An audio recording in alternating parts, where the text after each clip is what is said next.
ನಿಮ್ಮ ಡಾಕ್ಟರ್ ವಿಶೇಷ ನೇರ ಪ್ರಸಾರ ಕಾರ್ಯಕ್ರಮಕ್ಕೆ ಸ್ವಾಗತ. ನಾನು ಶುಭಶ್ರೀ ಜೈನ್. ಒತ್ತಡದ ಜೀವನ, ಬದಲಾಗುತ್ತಿರುವ ಜೀವನ ಶೈಲಿ, ಜನರಿಗೆ ನೂರಾರು ಆರೋಗ್ಯ ಸಮಸ್ಯೆ. ಯಾವ ಸಮಸ್ಯೆಗೆ ಯಾವ ಚಿಕಿತ್ಸೆ ಅನ್ನೋದೇ ದೊಡ್ಡ ಚಿಂತೆ. ಇಂತಹ ಸಮಸ್ಯೆ ಇರೋರಿಗೆ ಒಂದೇ ವೇದಿಕೆಯಲ್ಲಿ ಸಿಗುತ್ತೆ ಉತ್ತರ. ಇದೇ ಟಿವಿ9ನ ವಿಶೇಷ ಕಾರ್ಯಕ್ರಮ ನಿಮ್ಮ ಡಾಕ್ಟರ್.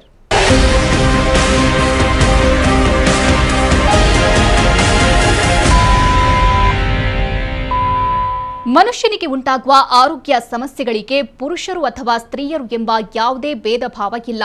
ಕೆಲವೊಂದು ನಿರ್ದಿಷ್ಟ ಬಗೆಯ ಆರೋಗ್ಯ ಸಮಸ್ಯೆಗಳು ಜೀವ ಹಿಂಡಿದ್ರೆ ಬೇರೊಂದು ರೀತಿಯ ಸಮಸ್ಯೆಗಳು ಇದ್ದೇ ಇರ್ತವೆ.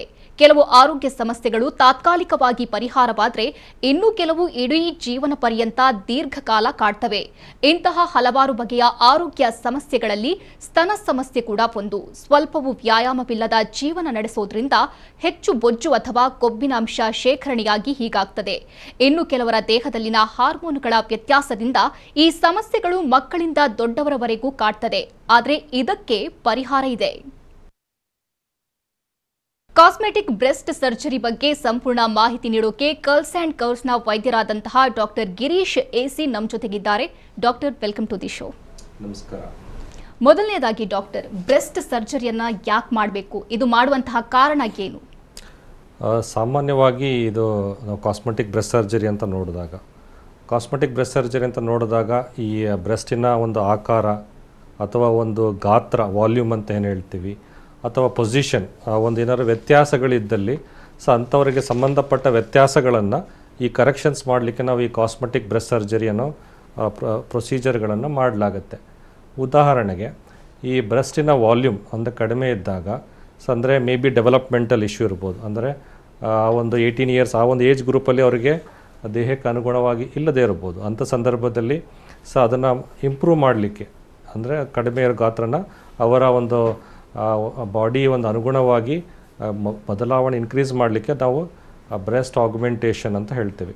ಅದೇ ರೀತಿ ಕೆಲವರಿಗೆ ಒಂದು ಬ್ರೆಸ್ಟಿನ ಗಾತ್ರ ಸ್ವಲ್ಪ ಜಾಸ್ತಿ ಇರುತ್ತೆ, ಅವರ ದೇಹಕ್ಕೆ ಅನುಗುಣವಾಗಿಗಿನ ಜಾಸ್ತಿ ಇರುತ್ತೆ. ಅದರಿಂದ ತುಂಬ ಪ್ರಾಬ್ಲಮ್ಸ್ಗಳು ಇರುತ್ತೆ. ಇಂಥ ಸಂದರ್ಭದಲ್ಲಿ ಅದನ್ನು ಅವರಿಗೆ ದೇಹಕ್ಕೆ ಅನುಗುಣವಾಗಿ ಕಡಿಮೆ ಮಾಡೋದು, ನಾರ್ಮಲೈಸ್ ಮಾಡೋದಕ್ಕೆ ನಾವು ಬ್ರೆಸ್ಟ್ ರಿಡಕ್ಷನ್ ಪ್ರೊಸೀಜರ್ ಅಂತ ಹೇಳ್ತೇವೆ. ಇನ್ನು ಈ ಪೋಸ್ಟ್ ಪ್ರೆಗ್ನೆನ್ಸಿ ಒಂದು ಆ ಸಿಚುವೇಷನಲ್ಲಿ ಬ್ರೆಸ್ಟ್ ಕೂಡ ಒಂದು ವಾಲ್ಯೂಮ್ ಲಾಸ್ ಆಗಿರುತ್ತೆ, ಸ್ಯಾಗಿಂಗ್ ಇರುತ್ತೆ. ಅಂಥ ಟೈಮಲ್ಲಿ ನಾವು ಬ್ರೆಸ್ಟ್ ಲಿಫ್ಟ್ ಅನ್ನೋ ಪ್ರೊಸೀಜರನ್ನು ಮಾಡಲಾಗುತ್ತೆ. ಇನ್ನು ಬೇರೆ ಕಾರಣಗಳಂದರೆ ಕೆಲವೊಮ್ಮೆ ನಾವು ಆಕ್ಸಿಲರಿ ಬ್ರೆಸ್ಟ್ ಅಂತ ಹೇಳ್ತೀವಿ. ಅಂದರೆ ಆ ಬ್ರೆಸ್ಟನ್ನು ಅಡಿಷನಲ್ ಬ್ರೆಸ್ಟ್ ಇರುತ್ತೆ.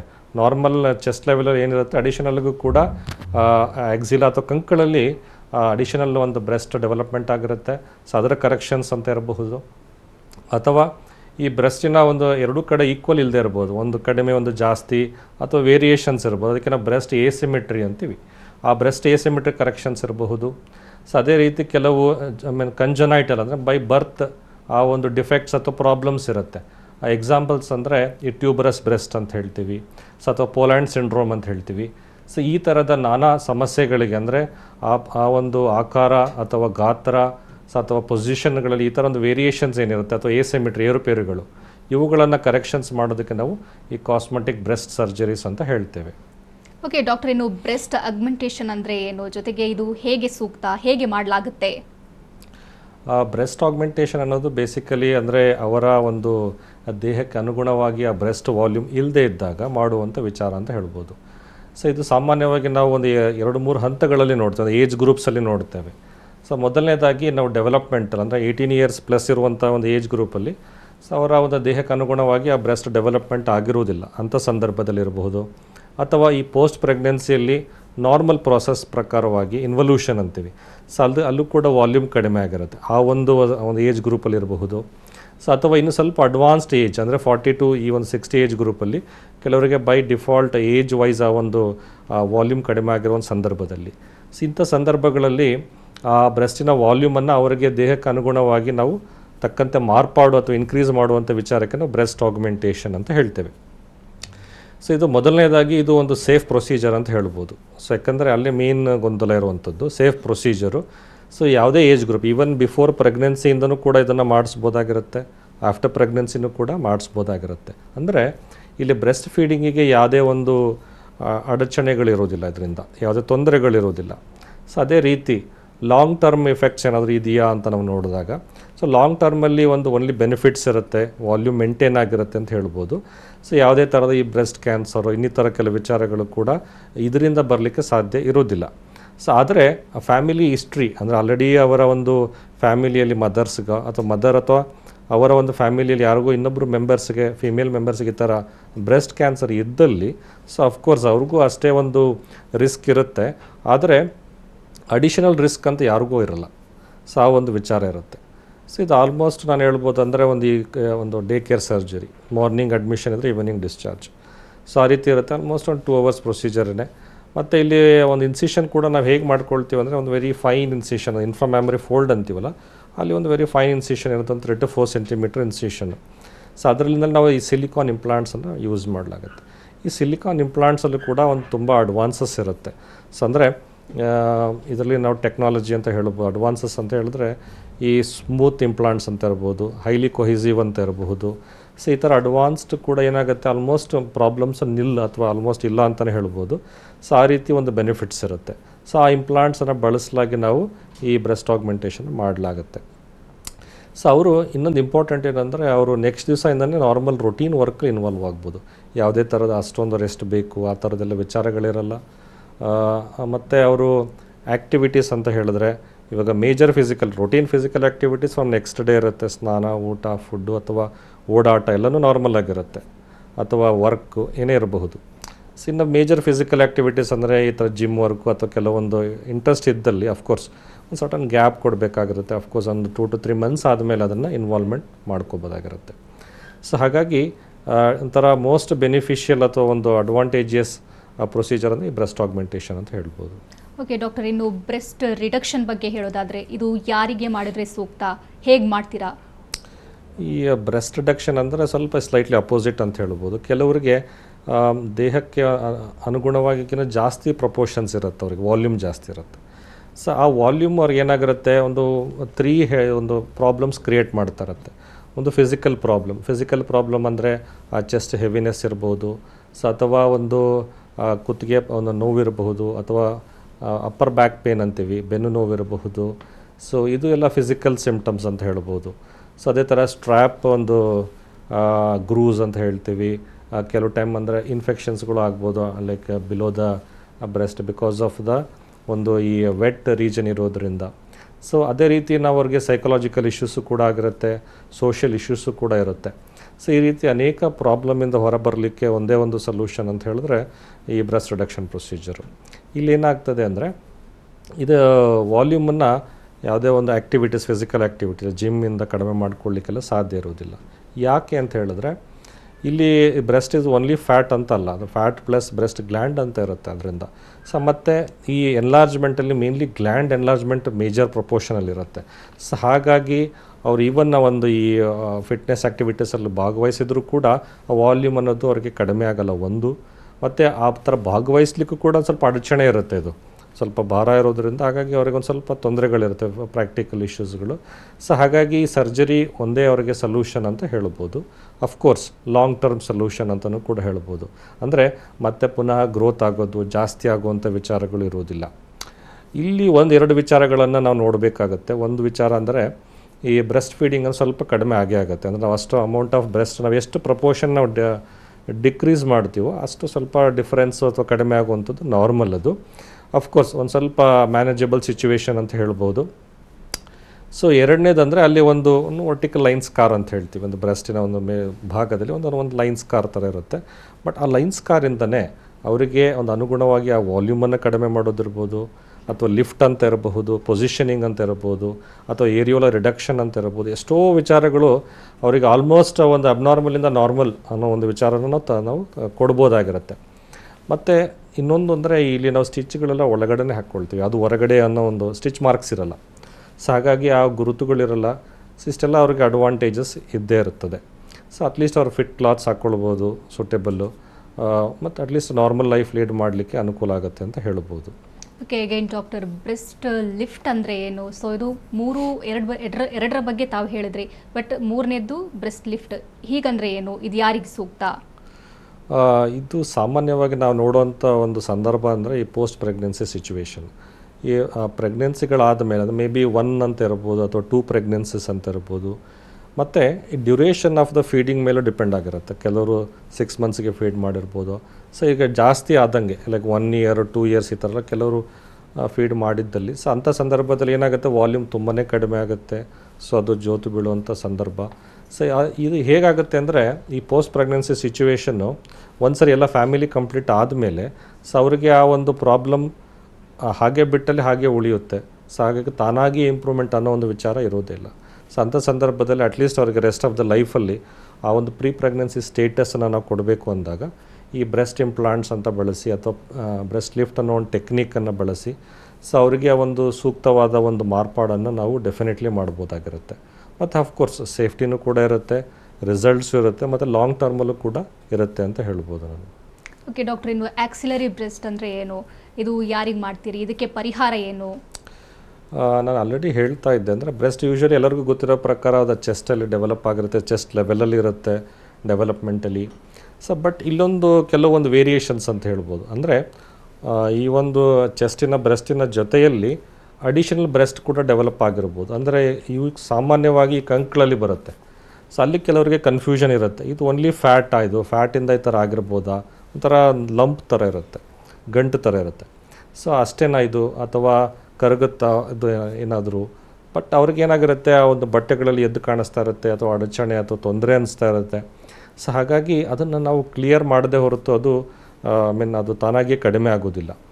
ಸೊ ಇಲ್ಲೇನಾಗುತ್ತೆ, ಅಡಿಷನಲಾಗೆ ಇವಾಗ ಬ್ರೆಸ್ಟಲ್ಲಿ ಹೇಗೆ ಕೆಲವರಿಗೆ ಈ ಪೀರಿಯಡ್ಸ್ ಟೈಮಲ್ಲಿ ಕೆಲವೊಂದು ವಿಚಾರಗಳು ನೋವಿರ್ಬೋದು ಅಥವಾ ಬಾವಿರ್ಬೋದು, ಈ ಥರ ಒಂದು ವಿಚಾರಗಳೇನಾಗುತ್ತೆ ಅಲ್ಲೂ ಕೂಡ ಆ ಚೇಂಜಸ್ ಆಗ್ತಾ ಇರುತ್ತೆ. ಯಾಕಂದರೆ ಅದು ಕೂಡ ಒಂದು ಬ್ರೆಸ್ಟ್ ಗ್ಲ್ಯಾಂಡಿನ ಕಾಂಪೊನೆಂಟ್ಸ್ ಇರೋದ್ರಿಂದ.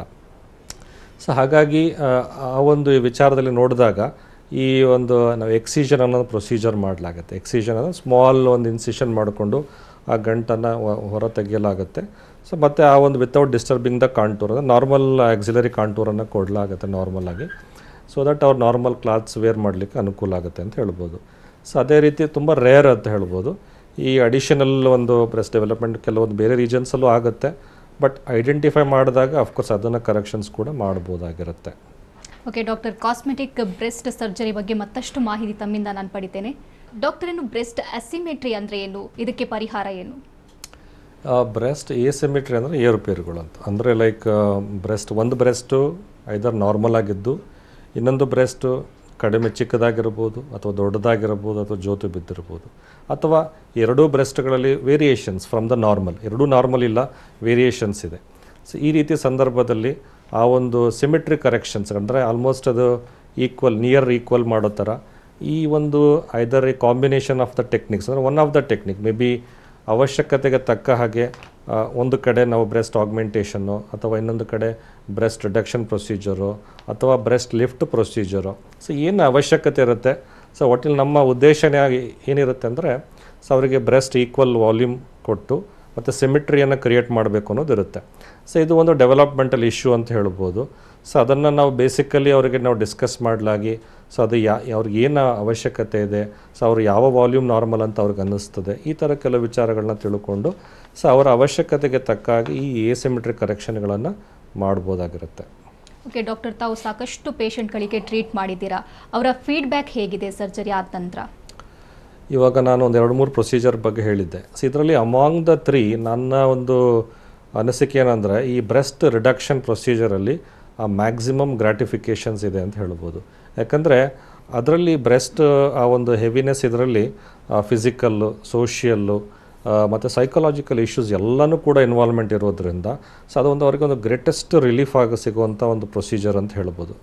ಸೊ ಅಫ್ಕೋರ್ಸ್ ಇನ್ನಿತರ ಯಾವುದೇ ಪ್ರೊಸೀಜರು ಕೂಡ ಅವರಿಗೆ ಈಕ್ವಲಿ ಒಂದು ಹ್ಯಾಪಿನೆಸ್ ಕೊಡುವಂತಹ, ಸಂತೋಷ ಕೊಡುವಂಥ ಪ್ರೊಸೀಜರ್ಗಳೇ. ಮುಖ್ಯವಾಗಿ ಇಲ್ಲಿ ಅವ್ರಿಗೆ ಯಾರಿಗೇ ಆಗಲಿ ಒಂದು ಕನ್ಸರ್ನ್ ಇರುವಂಥದ್ದು ಏನಾದರೂ ಸೈಡ್ ಎಫೆಕ್ಟ್ಸ್ ಬಗ್ಗೆ. ಸೊ ಯಾವಾಗ ಸೈಡ್ ಎಫೆಕ್ಟ್ಸ್ ಇಲ್ದಲೇ ಆ ಒಂದು ಲಾಂಗ್ ಟರ್ಮ್ ರಿಸಲ್ಟ್ಸ್ ನಾವು ಕೊಡ್ತೀವೋ ಡೆಫಿನೆಟ್ಲಿ ಆ ಒಂದು ಗ್ರಾಟಿಫಿಕೇಷನ್ ಒಂದು ಇದ್ದೇ ಇರುತ್ತೆ. ಸೊ ಯಾಕಂದರೆ ಇದು ಯಾವುದೇ ಮೆಡಿಸಿನ್ಸಿಂದ ಚೇಂಜ್ ಆಗುವಂಥ ವಿಷಯ ಅಲ್ಲ. ಇದು ವಾಲ್ಯೂಮನ್ನು ಇನ್ಕ್ರೀಸ್ ಮಾಡೋದಿರ್ಬೋದು ಅಥವಾ ಕಡಿಮೆ ಮಾಡೋದಿರ್ಬೋದು. So surgery is the only option ಇರುವಂಥದ್ದು. ಈವನ್ ಇವಾಗ ಪೋಸ್ಟ್ ಪ್ರೆಗ್ನೆನ್ಸಿಯಲ್ಲಿ ಅವರಿಗೆ ಹಾಗೆ ಬಿಟ್ಟರೆ ಹಾಗೆ ಉಳಿಯುತ್ತೆ ಪ್ರಾಬ್ಲಮ್. ಸೊ ಏನು ವೇರಿಯೇಷನ್ಸ್ ಆಗಿರುತ್ತೆ ಅದು. ಸೊ ಹಾಗಾಗಿ ಅವ್ರ ಒಂದು ಪರ್ಪಸ್ ಇರುತ್ತೆ ಒಂದು ಪ್ರೆಗ್ನೆನ್ಸಿ ಅಥವಾ ಒಂದು ಇದೆಲ್ಲ ಒಂದು ಫ್ಯಾಮಿಲಿ ಅನ್ನೋದು. ಅದಾದಮೇಲೆ ಅವರಿಗೆ ವೈ ಟು ಸಫರ್ ಅಂತ ವೈ ಟು ಅಂತ. ಸೊ ಆ ಥರ ಇದ್ದಾಗ ಸೊ ಅದನ್ನು ಬ್ಯಾಕ್ ಟು ನಾರ್ಮಲ್ ಅನ್ನೋ ಒಂದು ವಿಷಯ ಏನಿರುತ್ತೆ, ಸೊ ಅವ್ರಿಗೂ ಎಲ್ಲೋ ಒಂಥರ ಹೊಸ ಲೈಫ್ ಸಿಕ್ಕದ ಒಂದು ಅನುಭವ ಇದ್ದಿರುತ್ತೆ. So I am back to normal ಅಂತ ಒಂದು ಅನಿಸಿಕೆ ಇರುತ್ತದೆ ಅವ್ರಿಗೆ. ಸೊ ಒಂದು ಈ ಥರ ಒಂದು ವೇರಿಯೇಷನ್ಸ್ ಇದೆಲ್ಲ ನಾವು ಫೀಡ್ಬ್ಯಾಕ್ ನೋಡಿದಾಗ more or less all the types of ಈ ಕಾಸ್ಮೆಟಿಕ್ ಸರ್ಜರೀಸ್ ಏನು ಬ್ರೆಸ್ಟ್ ಸರ್ಜರೀಸ್ ಇದೆ, ಗ್ರ್ಯಾಟಿಫೈಯಿಂಗ್ ಅಥವಾ ಒಂದು ಸೆಲ್ಫ್ ಕಾನ್ಫಿಡೆನ್ಸ್ ಇಂಪ್ರೂವ್ ಮಾಡುವಂಥದ್ದು ಇರ್ಬೋದು, ಹ್ಯಾಪಿನೆಸ್ ಇರ್ಬೋದು, ಡೆಫಿನೆಟ್ಲಿ ಇವೆಲ್ಲ ಇದ್ದೇ ಇರುತ್ತೆ. ಓಕೆ ಡಾಕ್ಟರ್, ಇನ್ನು ಸರ್ಜರಿ ಆದ ನಂತರ ಲೈಫ್ ಸ್ಟೈಲ್ ಹೆಂಗಿರಬೇಕು, ಫುಡ್ ಅಥವಾ ಎಕ್ಸಸೈಸ್ ಇದರ ಬಗ್ಗೆ ಹೇಳೋದಾದರೆ? ಡೆಫಿನೆಟ್ಲಿ ಅವರ ಒಂದು ರೊಟೀನ್ ಲೈಫಲ್ಲಿ ಯಾವುದೇ ವೇರಿಯೇಷನ್ಸ್ ಇರೋದಿಲ್ಲ, ಎಕ್ಸೆಪ್ಟ್ ಒಂದು ಇನಿಷಿಯಲ್ ಒಂದು 2 to 3 ಮಂತ್ಸ್ ಒಂದು ಹೀಲಿಂಗ್ ಪೀರಿಯಡ್ ಅಂತ ಏನಿರುತ್ತೆ. ಆ ಹೀಲಿಂಗ್ ಪೀರಿಯಡ್ ಆದಮೇಲೆ ಸೊ ಅವರ ಒಂದು ಯಾವುದೇ ಒಂದು ಮೇಜರ್ ಫಿಸಿಕಲ್ ಆ್ಯಕ್ಟಿವಿಟೀಸಲ್ಲಿ ಭಾಗವಹಿಸ್ಬೋದಾಗಿರುತ್ತೆ. ಇನ್ನು ಡಯಟ್ ಅನ್ನೋದು ಇಲ್ಲಿ ಅದು ಬ್ರೆಸ್ಟಿನ ವಾಲ್ಯೂಮ್ ಕಡಿಮೆ ಜಾಸ್ತಿ ಯಾವುದೇ ಒಂದು ಡಯಟ್ ರಿಲೇಷನ್ ಇಲ್ಲದೆ ಇರೋದ್ರಿಂದ ಸೊ ಅಫ್ಕೋರ್ಸ್ ಡಯಟನ್ನು ನಾರ್ಮಲಾಗಿ ಇಟ್ಕೊಳ್ಬೋದಾಗಿರುತ್ತೆ ಅವರು. ಅಫ್ಕೋರ್ಸ್ ಇದು ಫಿಸಿಕಲ್ ಆ್ಯಕ್ಟಿವಿಟೀಸ್ ಅವ್ರಿಗೆ ಇಂಟ್ರೆಸ್ಟ್ ಇದ್ದಲ್ಲಿ ಒಂದು 2 to 3 ಮಂತ್ಸ್ ಆದಮೇಲೆ ಇನ್ವಾಲ್ವ್ಮೆಂಟ್ ಮಾಡ್ಕೋಬೋದಾಗಿರುತ್ತೆ. ಸೊ ಇಲ್ಲಿ ಯಾವುದೇ ಥರದ ಒಂದು ಮೇಂಟೆನೆನ್ಸು ಅಥವಾ ಒಂದು ಫ್ರೀಕ್ವೆಂಟ್ ವಿಸಿಟ್ಸು ಅಷ್ಟೊಂದು ಇರೋದಿಲ್ಲ ಅವರಿಗೆ.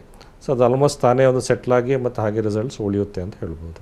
ಇನ್ನು ಕರ್ಲ್ಸ್ ಆ್ಯಂಡ್ ಕರ್ವ್ಸ್ ಕಾಸ್ಮೆಟಿಕ್ ಸೆಂಟರ್ನಲ್ಲಿ ಯಾವೆಲ್ಲ ಸರ್ಜರಿಗಳನ್ನು ಮಾಡಲಾಗುತ್ತೆ? ಸೊ ನಮ್ಮಲ್ಲಿ ಎಲ್ಲ ಥರದ ಕಾಸ್ಮೆಟಿಕ್ ಸರ್ಜರಿಗಳು ಆಗುತ್ತೆ ಅಂತ ಹೇಳ್ಬೋದು. ಈ ಕಾಸ್ಮೆಟಿಕ್ ಬ್ರೆಸ್ಟ್ ಸರ್ಜರಿಗಳ ಜೊತೆಯಲ್ಲಿ ನಾವು ಇದು ನೋಡಿದಾಗ ಒಂದು ಹೇರ್ ಲಾಸಿಗೆ hair transplantation as a permanent results ಆಗಿ ಮೇಲ್ಸ್ಗಿರ್ಬೋದು ಅಥವಾ ಫಿಮೇಲ್ಸ್ಗಿರ್ಬೋದು. ಈವನ್ ಮೇಲ್ಸ್ಗೆ ನಾವು ಮುಸ್ಟ್ಯಾಶ್ ಮತ್ತು ಬಿಯರ್ಡ್ ಟ್ರಾನ್ಸ್ಪ್ಲಾಂಟೇಷನ್ ಕೂಡ ಮಾಡಲಾಗುತ್ತೆ, ಆ ಒಂದು ಹೇರ್ ಲಾಸ್ ಇದ್ದರೆ ಅಥವಾ ಬೆಳವಣಿಗೆ ಇಲ್ಲದೇ ಇದ್ದ ಸಂದರ್ಭದಲ್ಲಿ. ಸೊ ಅದೇ ರೀತಿ ರೈನೋಪ್ಲಾಸ್ಟಿ ಅಂದರೆ ಮೂಗಿನ ವೇರಿಯೇಷನ್ಸ್ಗಳು, ಶೇಪಲ್ಲಿ ವೇರಿಯೇಷನ್ಸ್ ಇರುತ್ತೆ, ಉಸಿರಾಟದ ತೊಂದರೆ ಇರುತ್ತೆ ಅವರಿಗೆ. ಸೊ ಈ ಥರ ಸಂದರ್ಭದಲ್ಲಿ ಆ ರೈನೋಪ್ಲಾಸ್ಟಿ ಪ್ರೊಸೀಜರಿಂದ ಕರೆಕ್ಷನ್ಸನ್ನು ಮಾಡ್ಬೋದಾಗಿರುತ್ತೆ. ಸೊ ಡಿಂಪಲ್ ಕ್ರಿಯೇಷನ್ ಅಂದರೆ ಯಾರಿಗೆ ಇಂಟ್ರೆಸ್ಟ್ ಇರುತ್ತೆ ಅಥವಾ ಡಿಂಪಲ್ ನ್ಯಾಚುರಲಾಗಿ ಇರೋದಿಲ್ಲ, ಸೊ ಅಂಥವ್ರಿಗೂ ಕೂಡ ನಾವು ಈ ಡಿಂಪಲ್ ಕ್ರಿಯೇಷನ್ ಪ್ರೊಸೀಜರನ್ನು ಮಾಡ್ಬೋದಾಗಿರುತ್ತೆ. ಇನ್ನು ಲಿಪ್ ಕೆಲವರಿಗೆ ವೇರಿಯೇಷನ್ಸ್ ಇರುತ್ತೆ, ಅಂದರೆ ಥಿನ್ ಇರ್ಬೋದು ಅಥವಾ ಥಿಕ್ ಇರ್ಬೋದು. ಸೊ ಮೆಜಾರಿಟಿ ನಮ್ಮ ಇಂಡಿಯಾದಲ್ಲಿ ನಾವು ನೋಡತಕ್ಕಂಥದ್ದು ಥಿಕ್ ಲಿಪ್ಸ್ಗಳು. ಸೊ ಥಿನ್ ಅನ್ನೋದು ಸ್ವಲ್ಪ ವೆಸ್ಟರ್ನಲ್ಲಿ ಇರುತ್ತೆ, ಹಾಗಾಗಿ ಥಿಕ್ ಲಿಪ್ ಅಂದರೆ ಲಿಪ್ ರಿಡಕ್ಷನ್ ಪ್ರೊಸೀಜರ್ನ ಅವಶ್ಯಕತೆ ಇರುತ್ತದೆ. ಇನ್ನು ಈ ಏಜ್ ರಿಲೇಟೆಡ್ ಈ ರಿಂಕಲ್ಸು ಫೋಲ್ಡ್ಸು ಏಜ್ ಚೇಂಜಸ್ಗಳಾದವರಿಗೆ ಈ ಫೇಸ್ ಲಿಫ್ಟು ಅಥವಾ ನೆಕ್ ಲಿಫ್ಟ್ ಅನ್ನೋ ಪ್ರೊಸೀಜರ್ ಇರ್ಬೋದು, ಅಥವಾ ಬ್ರೋ ಲಿಫ್ಟ್ ಅನ್ನೋ ಪ್ರೊಸೀಜರ್ ಇರ್ಬೋದು, ಮತ್ತು ಕಣ್ಸುತ್ತ ರಿಂಕಲ್ಸ್ ಇದೆಲ್ಲ ಇದ್ದಾಗ ಅವರಿಗೆ ಬ್ಲೆಫರೋಪ್ಲಾಸ್ಟಿ ಪ್ರೊಸೀಜರನ್ನು ಕೂಡ ಮಾಡಲಾಗುತ್ತೆ. ಇನ್ನು ಈ ಕಿವಿಯ ಒಂದು ನೋಡಿದಾಗ ಆಕಾರದಲ್ಲಿ ಸ್ವಲ್ಪ ವೇರಿಯೇಷನ್ಸ್ ಇರುತ್ತೆ ಕೆಲವರಿಗೆ. ಸೊ ಪ್ರಾಮಿನೆಂಟ್ ಇಯರ್ಸ್ ಅಥವಾ ಬ್ಯಾಟ್ ಇಯರ್ಸ್ ಅಂತ ಹೇಳ್ತೀವಿ, ಎಲಿಫೆಂಟ್ ಇಯರ್ಸ್ ಅಂತೀವಿ. ಸೊ ಈ ಥರ ಒಂದು ವಿಚಾರ ಇದ್ದಾಗ ನಾವು ಓಟೋಪ್ಲಾಸ್ಟಿ ಅನ್ನೋ ಪ್ರೊಸೀಜರ್ ಮೂಲಕ ಕರೆಕ್ಷನ್ಸ್ ಮಾಡಲಾಗುತ್ತೆ. ಇನ್ನು ಈ ಬೊಜ್ಜುತನ ಒಬೆಸಿಟಿಗೆ ಆ್ಯಸ್ ಎ ಪರ್ಮನೆಂಟ್ ಸೊಲ್ಯೂಷನ್ ಅಂತ ನೋಡಿದಾಗ along with diet and exercise ನೋಡಿದಾಗ ಲೈಪೋಸಕ್ಷನ್ ಪ್ರೊಸೀಜರ್ ಅನ್ನೋದು ತುಂಬ ಬೆನಿಫಿಷಿಯಲ್ ಇದೆ, ಲಾಂಗ್ ಟರ್ಮ್ ರಿಸಲ್ಟ್ಸ್ ಇದ್ದೇ ಇರುತ್ತೆ. ಸೊ ಈ ಮೇಲ್ ಅಥವಾ ಫೀಮೇಲ್ ಮತ್ತು ಯಾವುದೇ ದೇಹದ ಯಾವುದೇ ಭಾಗದ ಇರ್ಬೋದು, ಫೇಸ್ ನೆಕ್ ಇರ್ಬೋದು, ಆರ್ಮ್ಸ್ ಇರ್ಬೋದು, ಅಥವಾ ಅಬ್ಡಮನ್ ಇರ್ಬೋದು, ದಟ್ ಈಸ್ ಟಮಿ. ಸೊ ಅದೇ ಥರ ಇರ್ಬೋದು ಬಟಕ್ಸ್ ಅಥವಾ ಥೈಸ್, ಎನಿಥಿಂಗ್ ಯಾವುದೇ ಒಂದು ಭಾಗಗಳಲ್ಲೂ ಕೂಡ ಹೆಚ್ಚಿನ ಫ್ಯಾಟ್ ಅಕ್ಯುಮುಲೇಷನ್ ಇದ್ದಾಗ, ಒಬೆಸಿಟಿ ಇದ್ದಾಗ, so as a permanent solution liposuction procedure ಕೂಡ ಆಗುತ್ತೆ. ಇನ್ನು ಮೇಲ್ಸ್ಗೆ ಈ ಒಂದು ಗೈನಕೋಮ್ಯಾಸ್ಟಿ ಅನ್ನೋ ಪ್ರಾಬ್ಲಮ್. ಸೊ ಅಲ್ಲಿ ಏನಾಗುತ್ತೆ, ಅವರಿಗೆ ಮೇಲ್ ಬ್ರೆಸ್ಟ್ ಎನ್ಲಾರ್ಜ್ಮೆಂಟ್ ಆಗಿರುತ್ತೆ. ಸೊ ಆ ಒಂದು ಕರೆಕ್ಷನ್ ಪ್ರೊಸೀಜರ್ಗೆ ನಾವು ಆ ಗೈನಕೋಮ್ಯಾಸ್ಟಿಕ್ ಕರೆಕ್ಷನ್ ಪ್ರೊಸೀಜರ್ ಮಾಡಲಾಗುತ್ತೆ. So in addition to these ಅದೇ ಆಲ್ ಕಾಮನ್ ಪ್ರೊಸೀಜರ್ಸ್ ಜೊತೆಯಲ್ಲಿ ಈ ಕಾಸ್ಮೆಟಿಕ್ ಜೆನೆಟಲ್ ಸರ್ಜರೀಸು ಕೂಡ ನಮ್ಮಲ್ಲಿ ಆಗುತ್ತೆ ಅಂತ ಹೇಳ್ಬೋದು. ಸೊ ಅಂದರೆ almost whole spectrum of the cosmetic surgeries ನಮ್ಮ ಒಂದು ಈ ಕಾಸ್ಮೆಟಿಕ್ ಸರ್ಜರಿ ಸೆಂಟ್ರಲ್ಲಿ ರೆಗ್ಯುಲರಾಗಿ ಆಗ್ತಾ ಇರುತ್ತೆ. ಯೂಶ್ವಲಿ ಡಾಕ್ಟರ್ ಸರ್ಜರಿ ಅಂದರೆ ಎಲ್ರಿಗೂ ಭಯ ಇರುತ್ತೆ, ತಾವು ಸರ್ಜರಿ ಮಾಡ್ಕೋಬೇಕು ಅಂತ ಇರುವವರಿಗೆ ಏನು ಹೇಳ್ತೀರಾ? ಈ ಥರದ ಯಾವುದೇ ಕಾಸ್ಮೆಟಿಕ್ ಪ್ರೊಸೀಜರ್ಗಳನ್ನು ಧೈರ್ಯವಾಗಿ ಮಾಡಿಸ್ಕೋಬೋದಾಗಿರುತ್ತೆ. ಯಾವುದೇ ಫಿಯರ್ ಆಫ್ ಏನಾದರೂ ಒಂದು ಪ್ರಾಬ್ಲಮ್ಸ್ ಇರ್ಬೋದು, ಇಶ್ಯೂಸ್ ಇರ್ಬೋದು, ಅಥವಾ ಸೈಡ್ ಎಫೆಕ್ಟ್ಸ್ ಅಂತ ಇರಬಹುದು. ಸೊ ಯಾವುದೇ ಒಂದು ಥರದ ಅಫ್ಕೋರ್ಸ್ ಅವ್ರಿಗೆ ಏನಾದರೂ ಒಂದು ಆ ಥರದ ಅನುಮಾನಗಳು ಇದ್ದಲ್ಲಿ ಈ ಅಂದರೆ ಎಲ್ಲ ಥರದ ಕಾಸ್ಮೆಟಿಕ್ ಸರ್ಜರಿ ಅಂದರೆ ಅಫ್ಕೋರ್ಸ್ ಭಯ ಇದ್ದೇ ಇರುತ್ತೆ. ಎಸ್ಪೆಷಲಿ ಕಾಸ್ಮೆಟಿಕ್ ಅಂದರೆ ಎಲೆಕ್ಟಿವ್ ಸರ್ಜರಿ ಅಂತ ಹೇಳ್ಬೋದು. ಸೊ ಈ ಕಾಸ್ಮೆಟಿಕ್ ಸರ್ಜರೀಸ್ಗಳಿಗೆ ಡೆಫಿನೆಟ್ಲಿ ಯಾರೂ ಕೂಡ ಆ ಒಂದು ಭಯನ ಇಟ್ಕೊಳ್ಳದಲ್ಲೇ ಏನಾದರೂ ಅನುಮಾನಗಳಿದ್ದಲ್ಲಿ ನಮ್ಮನ್ನು ಭೇಟಿ ಮಾಡಿ ಸೊ ಅದ್ರ ಬಗ್ಗೆ ಒಂದು ಡಿಸ್ಕಷನ್ ಮಾಡಿಕೊಂಡು ಅನುಮಾನಗಳನ್ನು ಪರಿಹಾರ ಮಾಡಿಕೊಂಡು ಸೊ ಇದು ಬೋಲ್ಡಾಗಿ ಈ ಥರ ಒಂದು ಕಾಸ್ಮೆಟಿಕ್ ಪ್ರೊಸೀಜರ್ಗಳನ್ನು ಮಾಡಿಸ್ಕೊಳ್ಬೋದಾಗಿರುತ್ತೆ. ಮತ್ತು ಅದಕ್ಕೆ ತಕ್ಕ ಹಾಗೆ ಅಡ್ವಾಂಟೇಜಸ್ಗಳನ್ನು ಕೂಡ ನೀವು ತಗೊಳ್ಬೋದಾಗಿರುತ್ತೆ ಅಂತ ಹೇಳಲಿಕ್ಕೆ ಇಷ್ಟಪಡ್ತೇನೆ. Okay doctor, cosmetic breast surgery ಬಗ್ಗೆ ಸಾಕಷ್ಟು ಮಾಹಿತಿ ವಿಚಾರಗಳನ್ನು ಹಂಚಿಕೊಂಡ್ರಿ. Thank you so much. ನಮಸ್ಕಾರ. ಏನು ವೀಕ್ಷಕರೇ, ತಾವು ಡಾಕ್ಟರನ್ನು ನೇರವಾಗಿ ಭೇಟಿಯಾಗಬೇಕು ಅಂತಾದರೆ ಅಡ್ರೆಸ್ ಪ್ಲೇಟ್ ಇಂತಿದೆ. ಹೆಚ್ಚಿನ ಮಾಹಿತಿಗಾಗಿ ಸಂಪರ್ಕಿಸಿ Curls and Curves cosmetic surgery centre 760/15 5ನೇ ಮುಖ್ಯ ರಸ್ತೆ 8ನೇ cross MC layout Vijayanagar Bengaluru 560040. ದೂರವಾಣಿ ಸಂಖ್ಯೆ 8088400400 ಮತ್ತೊಂದು ಸಂಖ್ಯೆ 9448571216. ಇದು ಇವತ್ತಿನ ನಿಮ್ಮ ಡಾಕ್ಟರ್. ನಿರಂತರ ಸುದ್ದಿಗಾಗಿ ನೋಡ್ತಾ ಇರಿ TV9.